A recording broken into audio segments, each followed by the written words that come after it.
আসসালামু আলাইকুম।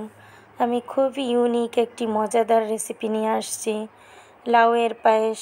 লাউ তো আপনারা রান্না করে খেয়েছেন, এভাবে কি পায়েস রান্না করে খেয়েছেন? এরকম কচি লাউ দেখলে মনে চাবে যে আমরা লাউয়ের পায়েস রান্না করি।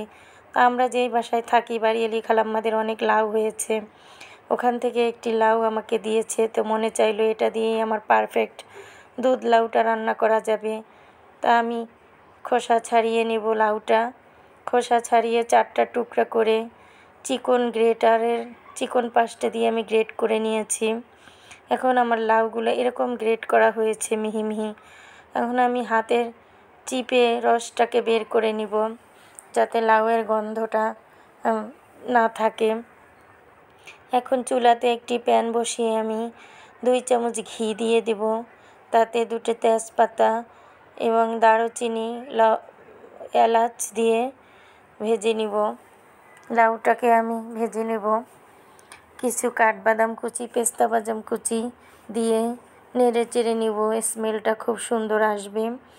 এখন গ্রেট করা লাউগুলো আমি দিয়ে 5 থেকে 6 মিনিট ভেজে নেব, যাতে লাউটাও আমার নরম হয়ে আসে এবং লাউয়ের গন্ধটা না থাকে। সুন্দর একটা স্মেল যখন আসবে, তখন আমি দুধ দিয়ে দেব। এদিকে 1 লিটার দুধ আমি জাল করে ঘন করে নিয়েছি, সেই দুধগুলাকে আমি দিয়ে দিব। এই যে আমার দুধগুলা জাল হয়ে গিয়েছে। এখন আমি দুধগুলাকে দিয়ে 10 মিনিট রান্না করে নিব। আমি পরিমাণ মতো চিনি অ্যাড করব। আপনাদের যতটুকু পরিমাণে চিনি লাগে, আপনারা যতটুকু পরিমাণে পায়েসটা রান্না করবেন, ওই পরিমাণে আপনাদের মিষ্টি অ্যাড করবেন। আমার 1 কাপ লেগেছে, তাই আমি মিষ্টিটা চেক করে নিয়েছি। এখন 1 কাপ গুঁড়া দুধের সঙ্গে 2 চামচ কর্নফ্লাওয়ার মিক্স করে নিয়েছি, যাতে এই লাউটা আমার সুন্দর একটা ঘনত্ব হয়।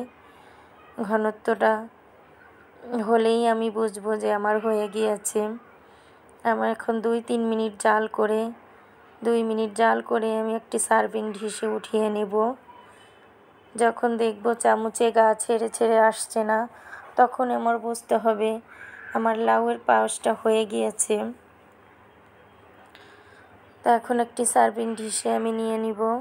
লাউ পায়েসটা আমি ঠান্ডা করে ফ্রিজে রেখে দেব। আপনারা যে কোনো ডেজার্ট দেখবেন ফ্রিজে ঠান্ডা ঠান্ডা খেতে কিন্তু খুব ভালো লাগে, গরম গরম খেতে ভালো লাগে না ততটা। আমার হয়ে গিয়েছে, এখন একটি সার্ভিং ডিশে উঠিয়ে নিব।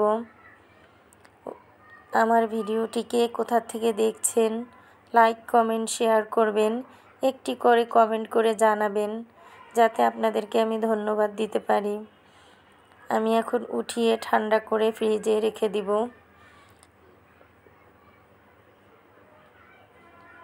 আমার ঘনত্বটা এরকম হয়েছে। আপনারা একবার হলেও বানিয়ে খাবেন, খেতে খুব টেস্ট। আমরা ছোটোবেলা আমার মা, নানি, দাদি এরকম রান্না করতো, আমরা খেতাম। তো এখন আমি কিছু কাঠবাদাম, পেস্তা বাদাম দিয়ে সাজিয়ে নিব।